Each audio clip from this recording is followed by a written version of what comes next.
नमस्कार दोस्तों, मेरा नाम शेफ धीरज है। उम्मीद करता हूँ आप लोग बहुत ही ज़्यादा अच्छे होंगे। आज इस वीडियो में हम लोग बात करने वाले हैं फूड ट्रक के बिज़नेस प्लान की, कि फूड ट्रक का बिज़नेस प्लान क्या होता है।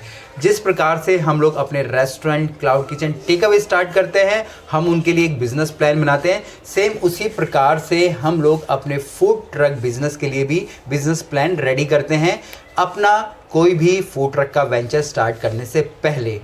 यहाँ पे मैं आपको कुछ लिस्ट देने वाला हूँ, जो कि एक तरीके से आप एग्जाम्पल के तौर पे ले सकते हैं और आप अपने लिए खुद ही एक बिजनेस प्लान तैयार कर सकते हैं अपने फूड ट्रक के लिए। दूसरा, मेरे प्रोग्राम्स भी होते हैं, मेरे पेड प्रोग्राम्स भी होते हैं। मेरे क्लाउड किचन का स्टार्टअप गाइड का प्रोग्राम है, जिसे कि आप ले सकते हैं और आप अपने फूड ट्रक बिजनेस को अच्छे से चला सकते हैं। इसमें आपको सारी की सारी चीज़ें सिखाई जाती है, चाहे आपका फूड ट्रक का बिजनेस प्लान हो, आपके ऑपरेशंस हो, आपको उसको कैसे मैनेज करना है, मार्केटिंग के बारे में, और सब कुछ आपको सिखाया जाता है। तो चलिए टॉपिक पे फिर से वापस आते हैं।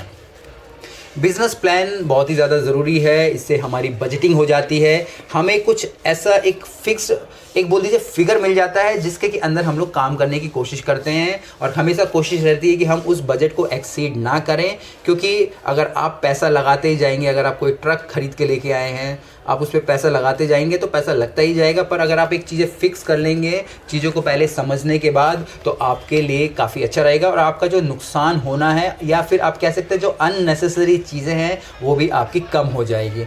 सबसे पहले बिजनेस प्लान में हमारा आता है हमारी राइट लोकेशन। आपको सबसे पहले यही ढूंढना है कि आपको कहाँ पे राइट लोकेशन है, आपको अपना फूड ट्रक कहाँ पे लगाना है। अब ये फूड ट्रक आप चाहे तो मूवेबल कर लगा सकते हो, मोबाइल जिसको कि हम बोलते हैं फूड ट्रक, कि आप उसे सब जगह लेके घूम रहे हैं, या कहीं पे भी आप अपनी जाके एक जगह फिक्स्ड कर सकते हो। तो दोनों ऑप्शंस आपके ऊपर है।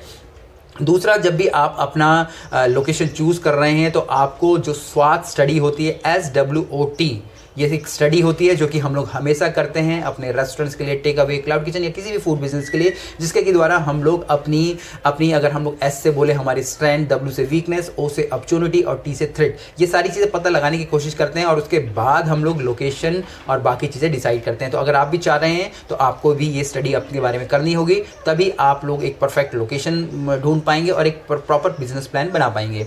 जब आप अपना लोकेशन चूज़ कर लेते हो, इसके बाद आता है आपका एक जो हमारा व्हीकल होता है, कॉमर्शियल व्हीकल होता है, वो सही कॉमर्शियल व्हीकल आपको चूज़ करना। कई सारे ऑप्शंस हैं, आपको मिल जाएंगे। कहीं पे आपको रेडीमेड चीज़ें मिल जाती हैं, कहीं पे आप खुद भी जाके कंस्ट्रक्ट करवा सकते हैं। आप अपने हिसाब से उसमें बदलाव या चेंजेस करवा सकते हैं। तो वो आपको देखना होगा कि आपका कॉन्सेप्ट क्या है और उसके हिसाब से आप उसमें जो भी चेंजेस करवा सकते हैं। इसके बाद जो दूसरी बात आती है, वो आती है हमारे किचन इक्विपमेंट्स की। तो किचन इक्विपमेंट्स भी एक मेजर पार्ट होता है हमारे फूड ट्रक का। तो किचन इक्विपमेंट्स भी हमें उतने ही लगाने हैं जो कि हमारा कॉन्सेप्ट है, जो कि हमें पता चलेगा हमारी लोकेशन से और हमारी स्वाद स्टडीज़ पे। आप चाहे तो अपने फूड ट्रक के अंदर जब आप बना रहे तो कोई भी इक्विपमेंट ना लगाइए, आप सिंपली प्लेटफॉर्म्स बना सकते हैं, जैसे कि हमारे किचन के अंदर जो स्लैब्स होती है इस तरीके के, उसके ऊपर से लाके आप लोग अपने जो इक्विपमेंट रख सकते हैं, चाहे आपकी गैस हो, बर्नर्स हो, फ्रिज हो या बाकी चीज़ें, या फिर आपकी स्टोरेज के लिए। तो वो आपके ऊपर है कि आपको किस तरीके के इक्विपमेंट्स लगाने हैं। पर जब भी आप अपना फूड ट्रक बनवा रहे हैं तो ये सारी कैलकुलेशन आपको हमेशा करके रखनी है। इसके बाद बात आती है हमारी लाइसेंसेस की। इसके बाद लाइसेंसेस का और जो पार्ट बहुत ही ज़्यादा ज़रूरी हो जाता है, जो भी रिक्वायर्ड लाइसेंसेस चाहिए गवर्नमेंट के द्वारा एक फूड ट्रक को चलाने के लिए, आपको वो सारे के सारे लेने पड़ते हैं और ये टोटली डिपेंड करता है आपकी सिटी के ऊपर। दिल्ली में अलग रूल है, आपके उत्तराखंड में अलग रूल है, आपके मुंबई में अलग रूल है। तो आपको प्रॉपरली चेक करना पड़ता है कि आपके वहाँ के क्या रूल है और उनके लिए आपको कितना खर्चा आता है। आप खुद भी कर सकते हैं, पर एक कंसल्टेंसी की सहायता लेते तो ज़्यादा इजी रहता है, क्योंकि इतनी ज़्यादा माथापेची हम लोगों को पता ही नहीं होती है और हम लोग उसमें ही फिर एक तरीके से इतने बिजी हो जाते हैं कि बाकी काम हम लोग देख नहीं पाते हैं। इसके बाद जो बिज़नेस प्लान में नेक्स्ट आता है, वो आता है हमारे वर्कफोर्स का। वर्कफोर्स से मतलब आपके शेफ़ जो आप वहाँ पे काम करेंगे, आपके स्टूवर्ड्स वहाँ पे जो आप काम करेंगे, आप खुद। तो आपको अपने लिए जो भी वर्कफोर्स तैयार करनी है, आपको पता होना चाहिए कि मुझे कितने आदमी वहाँ पे चाहिए। 2 आदमी लगने वाले हैं, 3 आदमी लगने वाले हैं, या फिर 4 आदमी लगेंगे। और उसके बाद आपको वहाँ पे उनकी यूनिफॉर्म के बारे में भी सोचना है, क्योंकि ये जो फूड ट्रक है आपका वो अट्रैक्शन पॉइंट है। आप जो दिखेंगे आप वही आप बेच पाएंगे। अगर आपके वर्कफोर्स स्मार्ट होगी, हैंडसम होगी, अच्छे दिखने वाले होंगे, उनकी यूनिफॉर्म अच्छी होगी तो आपके पास लोग आना पसंद करेंगे। अगर आप नहीं करेंगे तो फिर चीज़ें गड़बड़ हो सकती है। तो आपको यहाँ पे उनकी यूनिफॉर्म और वर्कफोर्स के ऊपर ध्यान देना बहुत ही ज़्यादा ज़रूरी है। हो सकता है कि वर्कफोर्स आपको थोड़ी सी महंगी मिले, आप अच्छे बंदे थोड़े से महंगे ही मिलेंगे। बोलते हैं कि अगर आप चने दोगे तो आपको बंदर ही मिलेंगे, अगर आपको इंसान चाहिए तो आपको बादाम ही देने पड़ेंगे। तो सेम वही बात है, अगर आपको अच्छे एम्प्लॉयज़ चाहिए तो थोड़ी ज़्यादा तनख्वाह देनी पड़ेगी, पर वो ज़्यादा तनख्वाह आपके लिए अच्छी रहती है क्योंकि आपके पास वहाँ से रेवेन्यू आता है, आपके पास ढेर सारे कस्टमर आते हैं। इसके बाद जो बिज़नेस प्लान में नेक्स्ट आता है वो है हमारे सॉफ्टवेयर का, बिलिंग सॉफ्टवेयर। कई सारे बिलिंग सॉफ्टवेयर है, जैसे कि मैं पेट पूजा के बारे में बताता रहता हूँ। एक अच्छा सॉफ्टवेयर है, अफोर्डेबल सॉफ्टवेयर है, आप वहाँ से भी ले सकते हो, बाकी भी सॉफ्टवेयर अवेलेबल है। तो ये सारी चीज़ें आपको पहले ही करके रखनी है अपने बिजनेस प्लान के अंदर।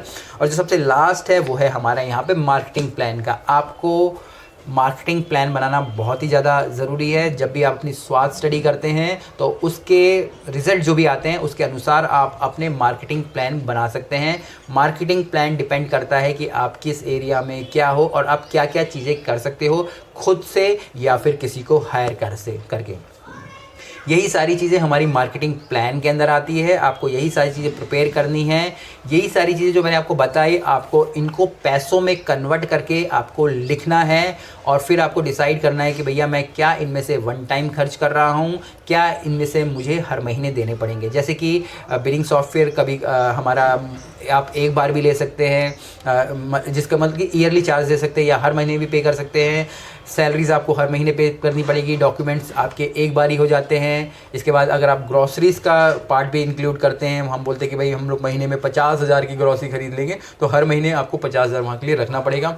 कुछ आपको वर्किंग कैपिटल भी अपने लिए रखनी पड़ेगी। तो इस प्रकार से आप अपने लिए, अपने फूड ट्रक के लिए एक बिज़नेस प्लान रेडी कर सकते हैं। और बहुत ही ज़्यादा ज़रूरी है, चाहे आप एक बड़ा फूड ट्रक खोल रहे हैं, छोटा फूड ट्रक खोल रहे हैं, पर फूड ट्रक के लिए बिज़नेस प्लान बनाना बहुत ही ज़्यादा ज़रूरी है अगर आप अपने फूड ट्रक के बिज़नेस को ग्रो करना चाहते हैं। साथ साथ मेरे जो, जैसे कि मैंने अपने मेंटरशिप प्रोग्राम के बारे में बताया, फूड ट्रक स्टार्टअप के बारे में बताया, इसमें हम लोग आप लोगों को ग्रोथ प्लान भी बताते हैं कि आप एक निश्चित समय पे कितना आपको अचीव करना है और उसके बाद आपकी क्या स्ट्रेटजी होनी चाहिए, जिसके के कारण आप लोग खुद भी अपनी ग्रोथ देखेंगे। क्योंकि हम नहीं चाहते कि आप एक फूड ट्रक के अंदर ही सीमित रह जाएं, क्योंकि जब आप सपने देख रहे हैं, बिजनेस करने के सपने देख रहे हैं, तो आपको बड़ा सोचने की आदत होनी चाहिए और उसको अचीव करने के लिए आपको एक प्रॉपर प्लानिंग और एक प्रॉपर स्ट्रेटजी की ज़रूरत होती है। तो वही सारी चीज़ें हम लोग अपने कोर्सेज में, मेंटरशिप प्रोग्राम में आप लोगों को देते हैं।